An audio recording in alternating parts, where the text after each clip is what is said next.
All right, what keeps you awake at night? What keeps you awake at night? That's not a rhetorical question. Please tell me, what keeps you awake? The overthrow of our government. Anybody else? 21. Agenda 21. Agenda 41, yeah. 21. 21. Anybody else want to take a shot at that? Organization for action. All good. How about if Trump loses? Oh, God. Let me tell you what keeps me awake at night. It just started about 6 weeks ago. That the thugs come into my neighborhood and I call 911 and no one comes. No one comes because my sheriff is overwhelmed himself. And when he goes out and asks for help under mutual aid, other jurisdictions won't come because they too are overwhelmed. Folks, I hate to tell you, there's a serious possibility that's going to happen to us. Don't think for a moment that this problem is going to stay confined to the inner city. It's going to come out to the suburbs sooner or later. Sooner or later. Now, you just heard two elected officials say that we're in deep kimchi, that we're facing a serious problems and we've got to win this election. But what they didn't tell you is why we're there. So I hope to be able to shed some light on that this morning of why we're in the problems that we're facing. Because the problems we're facing just didn't occur overnight. They've been working their way through our system for an awfully long time. The red-green axis is alive and well, and they've been honing their craft for decades. They're just now in the open. All cards are now face up. And they're not afraid to tell us exactly what they are, who they are, and what they believe in. So the hysteria and the social chaos that we face is not spontaneous. It is organized. It's well planned. And it's extremely well financed. Now, the red-green axis is a marriage of convenience. The red axis is the social Marxists. And we'll talk a little bit about them in just a moment, where they got their doctrine from, who gave it to them. The green portion, however, are the Islamists, the jihadists. While the Marxists are godless, atheists, want to create heaven on earth, utopia, the Islamists believe in God, their God, Allah. In fact, they so believe in Him that they're absolutely convinced that God is on their side. And they're doing exactly what God has told them to do.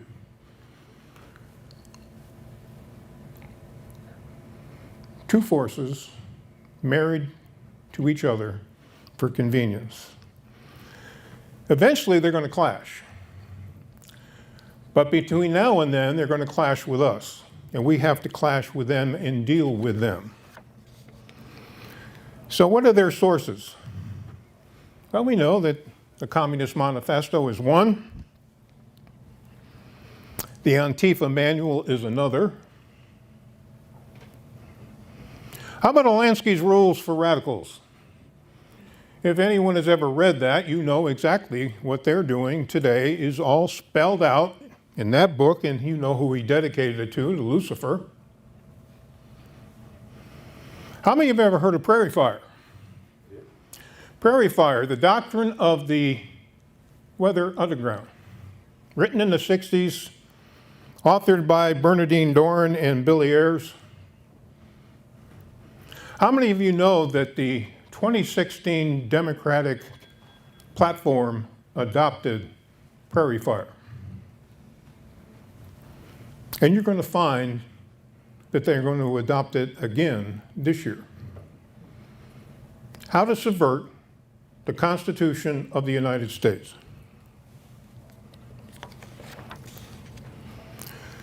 And then there's the Quran itself, God's book. Word for word statements from their God, not the inspired revelation as we believe in our Bible, but word for word from God. Written between 610 and 632, both in Mecca and Medina. That, along with the recorded words and deeds of Muhammad, constitute Islamic law known as Sharia. And that's exactly what they're trying to impose here. Now, the middle three were inspired by 60 radicals, 70 radicals. Remember the student protests? Some of you probably remember them very well. Remember the protests against the Vietnam War in the 60s and 70s? You ever wonder what happened to all those radicals? They're teaching in college.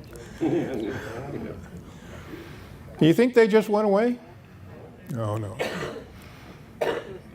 No, they didn't go away. They followed this guy, Antonio Gramsci. How many of you have heard of him? Some of you have. If you wonder about the manger of where his doctrine was born in, it was a jail cell in Italy where he said, revolutions of the past are outdated. No longer is it going to be profitable to try to use violence to take over Western countries of Europe or the United States. I have a better way. We need to get ourselves into the institutions, all of the institutions of the social order, and change them. It might take a little longer, but that's what we have to do. One of his acolytes is a guy by the name of Rudi Deutsch, a German socialist, activist, and he coined the term the long walk through the institutions. So the activists of the 60s and 70s said, yeah, we got to get into the institutions. We've got to get into the military. We've got to get into the government. We've got to get behind the pulpits. We've got to get into the media. We've got to get into Hollywood. We've got to get into business companies. And they did. And now they're in charge of all of them. They came up through the ranks. They came up through the ranks. And more importantly, they formed the deep swamp. The deep swamp. The bureaucrats of our federal government, and state government for that matter, they penetrated all aspects of the institutions. Slow walk. Slow walk. Well, Gramsci and Deutsch weren't the only ones. Frederick Marcuse, one of the many members of the Frankfurt School. The Frankfurt School that came from Germany in the late 1930s because they were run off. They were all Jews. They knew they were being threatened. So they came here to the University of Columbia University in New York. Who invited them? John Dewey. You all know who he is. Frederick Marcuse authored Repressive Tolerance. Repressive tolerance basically says freedom of speech for them, none for us. Can you spell political correctness? That's where you got it from. Can you spell hate speech and speech codes? Thanks to Herbert Marcuse. Well, that's not the only doctrine produced by the Frankfurt School. Critical theory. Critical theory is putting into action Gramsci. Tear down every institution, everything that you and I believe in. Make the culture stink.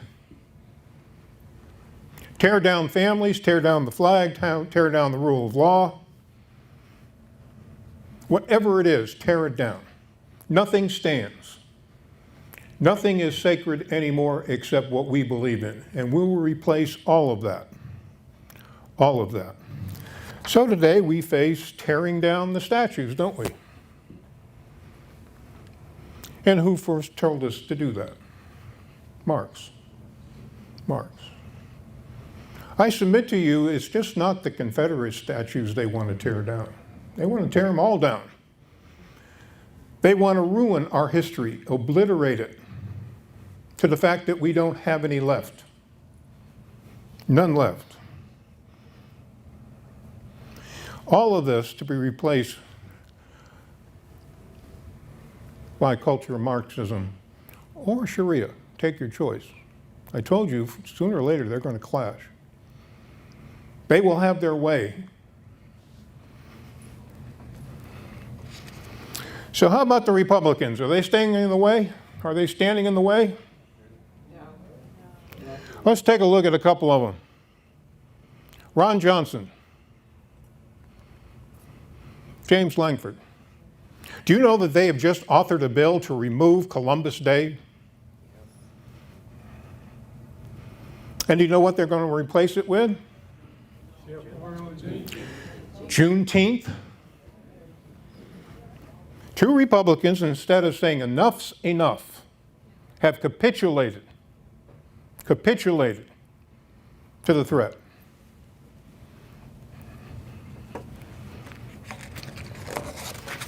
Yeah, we got some work to do. We got another one that the radicals have bought into. How many of you have heard of him? Muhammad Akram. He's the author of the explanatory memorandum that outlines the goals of the Muslim Brotherhood here in this country. It's called the Explanatory Memorandum on the General Strategic Goal for the Group North America. It advocates civilization jihad to change our civilization from within. Long walk through the institutions. Now, what's this document say about the United States? The Brotherhood must understand that their work in America is a grand jihad in destroying our civilization through sabotage from within. This is Gramsci again. Sabotaging its miserable house by their own hands. Now, what does that mean? It means we're going to help them. Just look what those two senators did. And I can give you example after example after example. And the hands of their followers. Now, if that didn't captivate your imagination, how about that statement? So that America is eliminated. And God's religion, Allah, is made victorious. And then it goes on to admonish its own followers. If you don't understand this, you're not up to the task. You're not up to the task. So that's all prelude to what I want to talk about this morning. That's where it comes from. And that's their playbook. That's why we're in the fix that we're in. So, the Muslim Brotherhood, very active in the social unrest.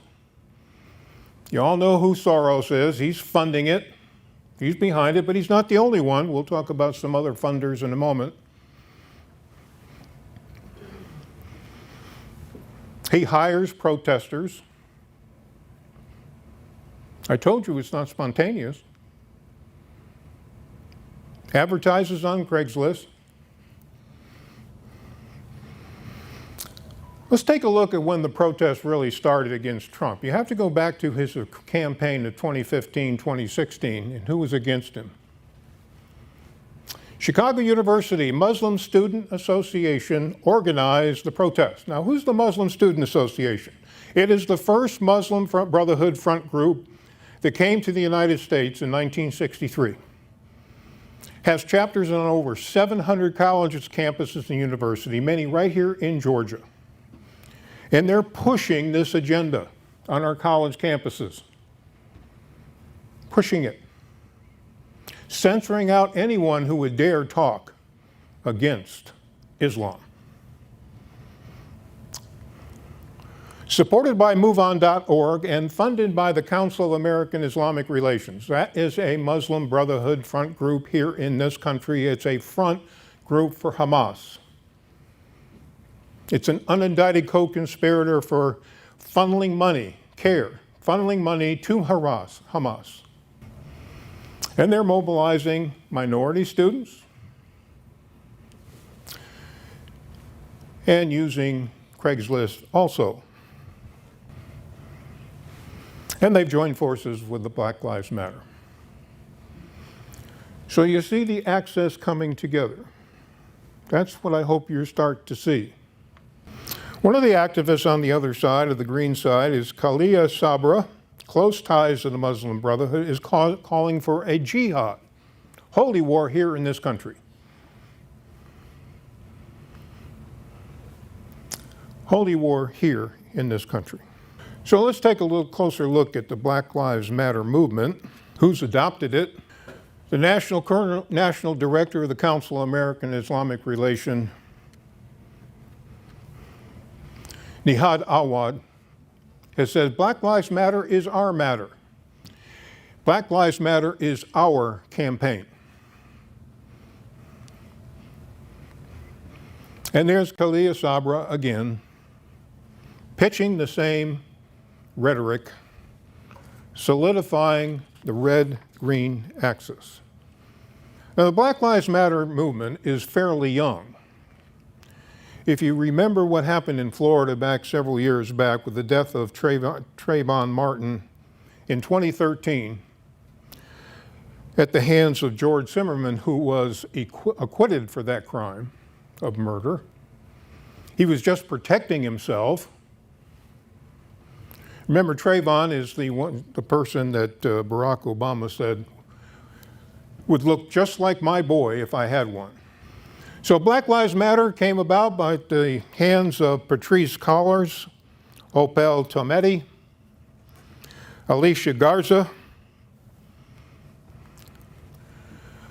all by way of the Freedom Road Socialist Organization, as well as Liberation Road, both affiliated with Run China Communist Party. And they're getting a lot of money, an awful lot of money. Not only George Soros. Remember the 60s radicals that I told you about? Black Lives Matter also has close ideological ties with a convicted terrorist freed by Clinton the last day that he was in office. And there's just three of them. The one that I'm going to be talking about, Susan Rosenberg, is on the far left. This is how she's morphed into today. She's aged well. She looks like a very harmless grandmother. She's a trained killer. Rosenberg is the board member of Thousand Currents Group that provides financial support to Black Lives Matter. She started her terrorist career with the Weather Underground, turned to bombings of the FBI office in Staten Island, the Navy Yard's Officers Club, as well as the U.S. Capitol. Well, Rosenberg isn't the only graduate of the 60s.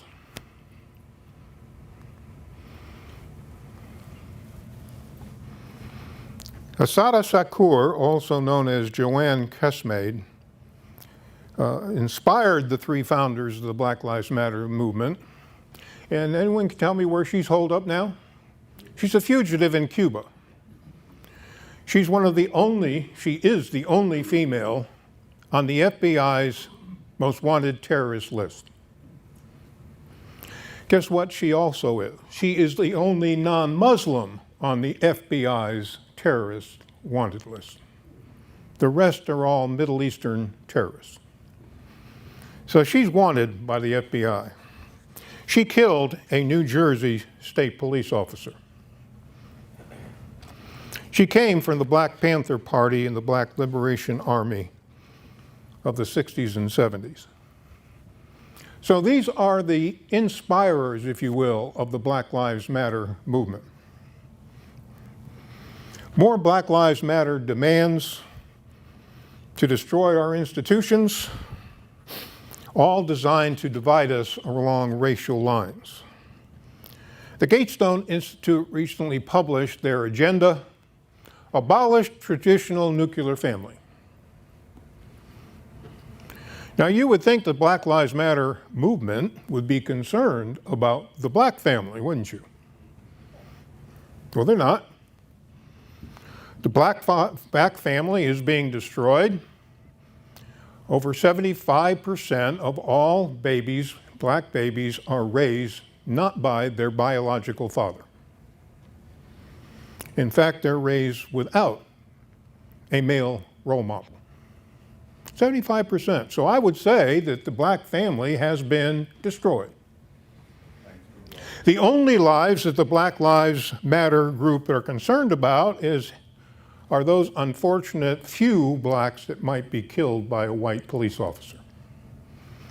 They don't care one bit about the number of blacks who are killed by blacks in our crime rate. They don't care one bit by the number of black babies who are aborted. And they don't care one bit by the number of blacks in Africa who are being taken slaves by Muslims. All of that is being swept under the rug by repressive tolerance as hate speech. We can't talk about any of that. We can't talk about the truth. Dismantle law enforcement and prisons. Well, we see that being played out, don't we? And I'll try to get this word right. I practiced it this morning. Abolish heteronormativity, which basically says is that your sex is determined at birth. No more. Your sex is whatever you want it to be, whenever you want to change it. And of course, do away with capitalism. Again, just to cement the red-green axis to you, this young lady here, one of the founders or key figures of the Black Lives Matter movement, says that she is praying to Allah that she won't kill white people. Let there be no doubt the Black Lives Matter group is targeting law enforcement. Remember what happened in Dallas, Texas? At a Black Lives Matter rally a couple of years back. One man killed, murdered 5 police officers. Now, after telling you all of this, and I told you about George Soros, who else is funding this group? Take your pick.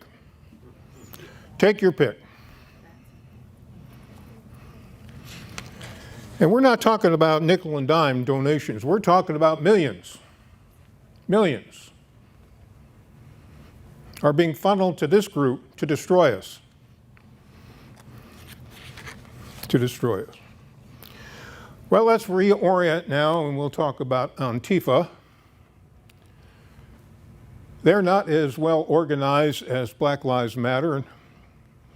In fact, they are a coalition of local groups, all independent, connected by the internet. There are many more. I didn't realize that Antifa has been around since prior to World War II. I first came aware of it during the protests at Berkeley a few years back when the leadership of the University of Berkeley told police, stand down, let it burn, let it burn. Stand down orders given in Baltimore, Charlottesville, Seattle, and many other places. Well, let's take a little pause here. Let's talk about Atlanta. Let me digress just for a minute. Talk about Atlanta. Police chief in Atlanta gave a stand-down order on May 29th. Right after the deaths that occurred in Minneapolis, Atlanta erupted on May 29th, a Friday evening. Police tried to quell it. They were outgunned, outnumbered, outmaneuvered. The police chief says, stand down. I'm going to lose some police officers. That's how serious it got. But unlike others, the very next day, on May 30th, it was a Saturday afternoon, Erica Shields, along with Mayor Bottoms behind her, held a press conference and said, never again. Never again. This will not stand. This will not stand. Zero tolerance for protesters, zero tolerance for anyone who's out after the 9 p.m. curfew. Remember that? Any of you saw that press conference? And I said, go get them. In fact, she said as she left the podium, I'm going to arrest some people tonight. There you go. There's the police chief saying that, right? Yep. Well, 9 o'clock came, and what do you think happened? Not all protesters got the memo. In fact, there were a couple of college students that refused to get out of their car for police officers after 9 o'clock. They barricaded themselves in that car and said, no, I'm not coming out. Now, what do you think the police officer is going to do? He's already been told zero tolerance for protesters, right? He's got a situation here where people are resisting arrest. They're not supposed to be on the streets after 9 o'clock. Now, what do you think those officers did? They took their batons out and beat out the glass of the cars. Didn't hurt the protesters, probably hurt their feelings. They thought that was a safe space. And then when they continued to refuse, they tased them. Tased them. Non-lethal force, an incapacitation weapon, and we're all trained to do exactly that, to handle it just the way they did. What did Mayor Bottoms do? She fired every police officer involved. No due process, just summarily fired them. Fired every one. But she wasn't done. A few days later, unfortunately, we had a police shooting, didn't we? Fast forward to Wendy's. Someone else refuses to obey police officers, resisted arrest. He scuffled with two officers.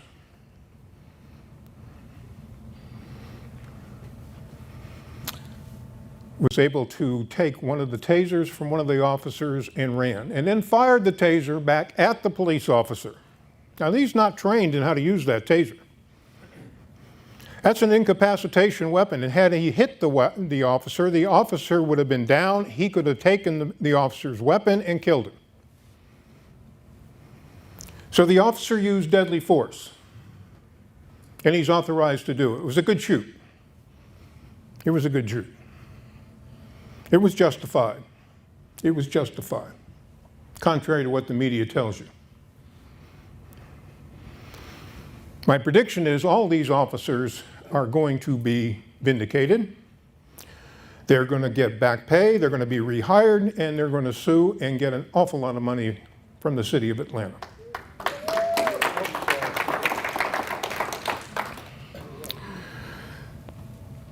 But let's take a look at the ethical dilemma that's here before all elected officials. And it's too bad we don't have any in here to be thinking about this. But here's the ethical dilemma you've got. You've got protesters out there that can be extremely violent, destructive, and you have police officers who are the last line of defense. And when they do something, you throw them under the bus. Now, you throw them under the bus to do this, to calm the protesters. Because the protesters will not stay calm unless you do something against the police officers.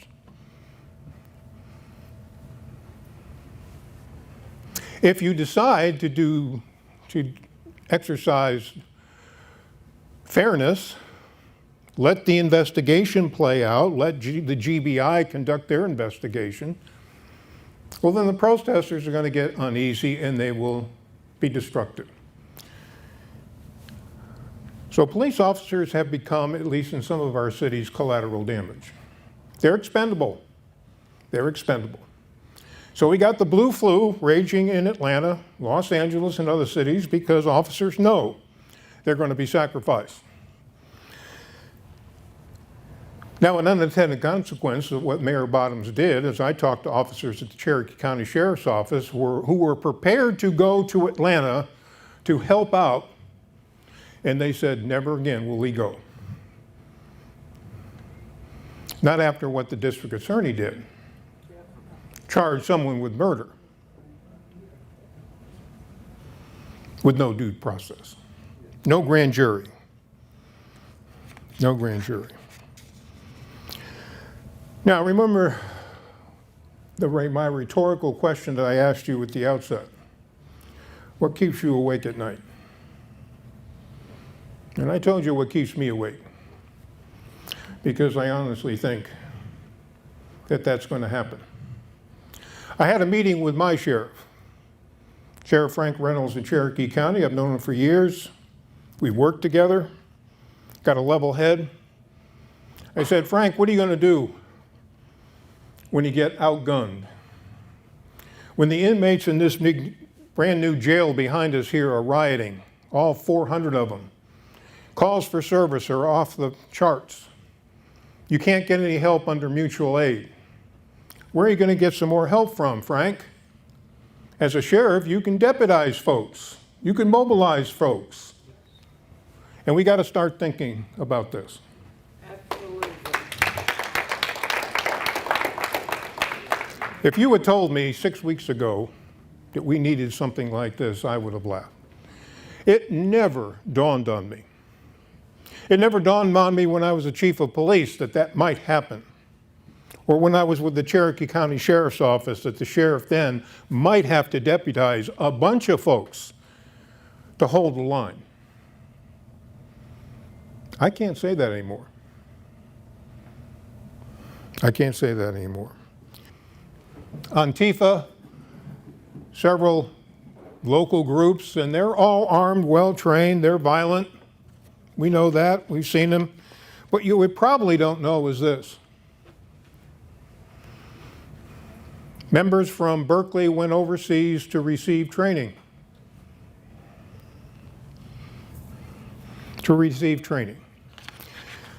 By Al-Qaeda and ISIS. So they believe in the total rejection of freedom of speech. And of course, picking away at white supremacy.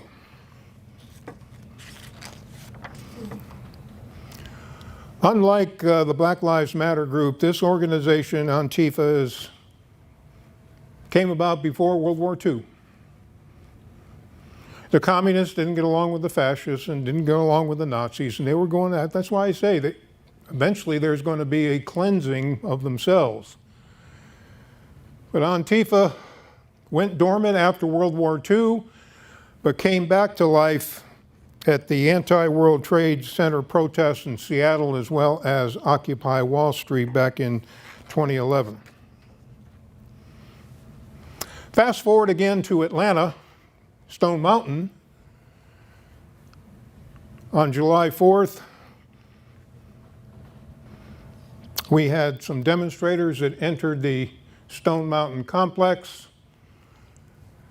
I know it's been heavily played on the media. And that term up there, I can't even pronounce it, means thanks be to Allah. Thanks be to Allah. So again, the marriage, the alliance between the two groups. And that's the reason I showed you that slide, is because it's alive and well and continues. You know, the Minneapolis Police Department has been defunded by its elected officials. It's just a matter of time that they will be disbanded unless something else comes up. One of the state representatives there, Representative Steve Green, is very concerned about Sharia patrols, that's what will take the place of Minneapolis trained police officers. Ilhan Omar's district in Minneapolis, is the breeding ground for jihadists here in the United States. Well, that representative has a great deal to be concerned about, because already there are Sharia patrols in Minneapolis. Already.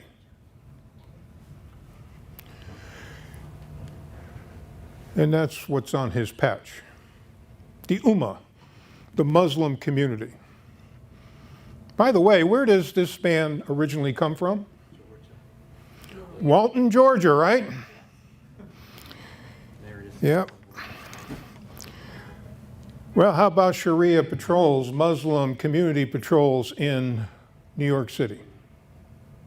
That's what they look like. Now, New York City has recently cut how many? 600 positions from their anti-crime unit.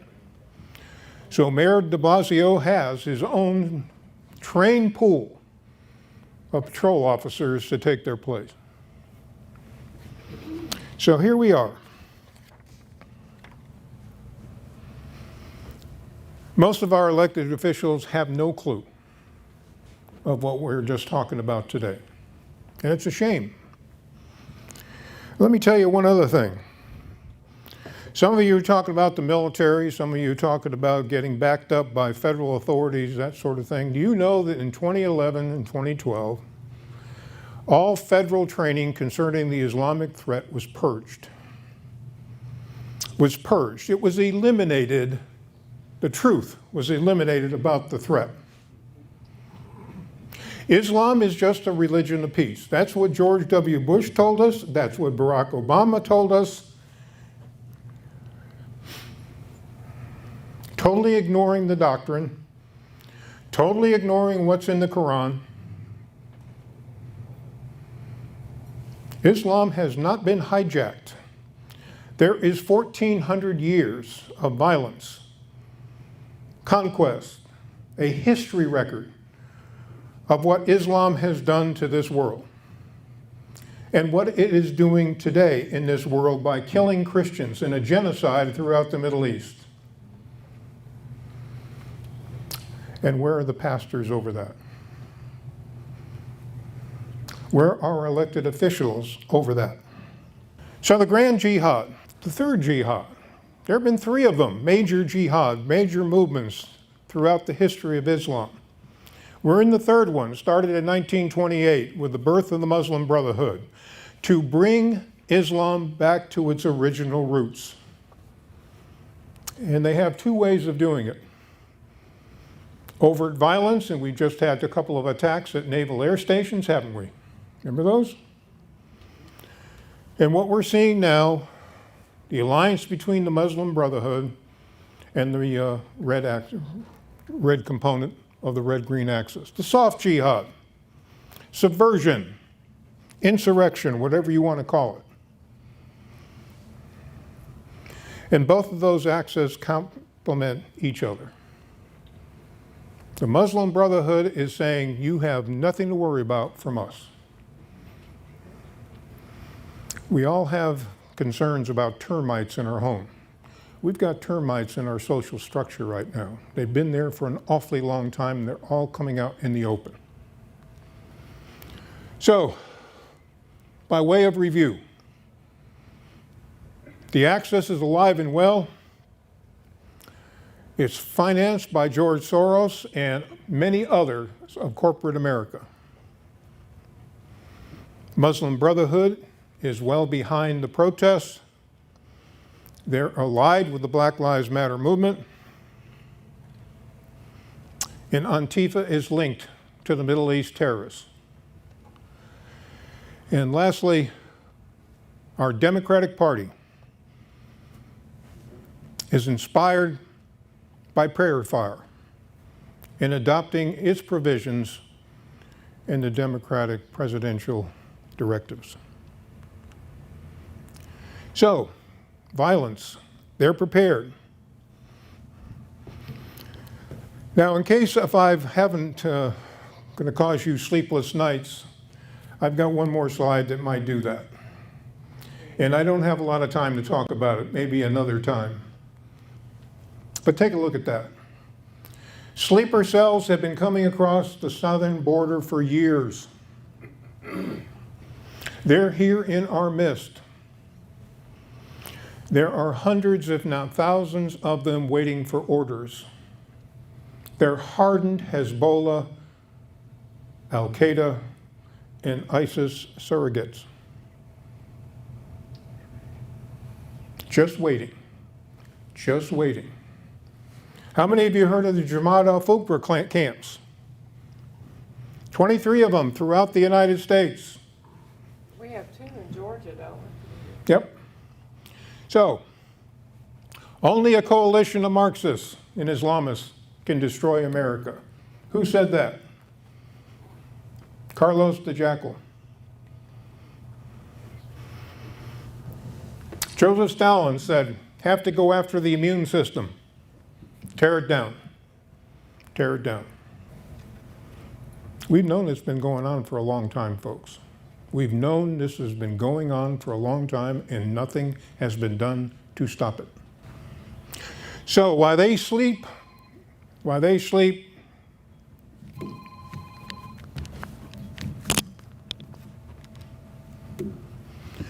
and there's Joe Biden. How many of you recognize him? The man standing right next to Joe.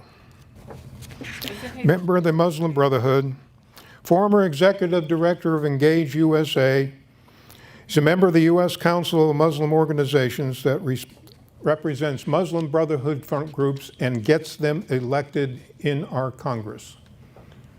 And he's part of Joe Biden's campaign. I'm going to ask somebody here to read that slide for us, please. Anyone can do that? Go ahead. Yeah. To God alone I kneel. If freedom of speech is taken away, then dumb and silent we may be led, like sheep to the slaughter.